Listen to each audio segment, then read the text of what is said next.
नमस्कार मित्रांनो, नवीन health insurance policy घेण्याचा विचार करता तर त्यामध्ये खाली दिलेले मुद्दे जरूर विचार करा.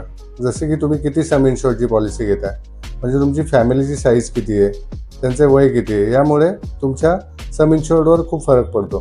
तर तुम्ही किती सम इन्शुअर्डची पॉलिसी घेताय, ती कवर पुरेसे आहे का. त्याच्यानंतर त्यामध्ये कुठलं कॅपिंग तर नाही आहे ना, म्हणजे जसं रूम रेंट कॅपिंग, कुठल्या ठराविक आजारांना एक कॅपिंग असते, सर्जरीसाठी कॅपिंग असतं.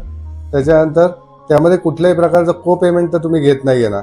जर ते को पेमेंट घेतलं असेल तर अशी पॉलिसी कधीच घेऊ नका, कारण को पेमेंट तुम्हाला खूप तोट्याचं ठरू शकते.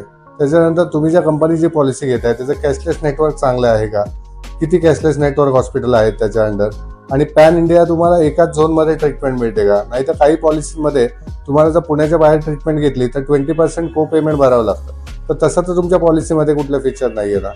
आणि सगळ्यात महत्त्वाचं म्हणजे त्या कंपनीचा असलेला क्लेम रेशो, तो तुम्ही ऑनलाईन IRDAच्या वेबसाईटवर जाऊन चेक करू शकता. तर या सगळ्या गोष्टी तुमच्या पॉलिसीमध्ये आहेत का याची खात्री करून मगच तुम्ही नवीन पॉलिसी खरेदी करा. धन्यवाद.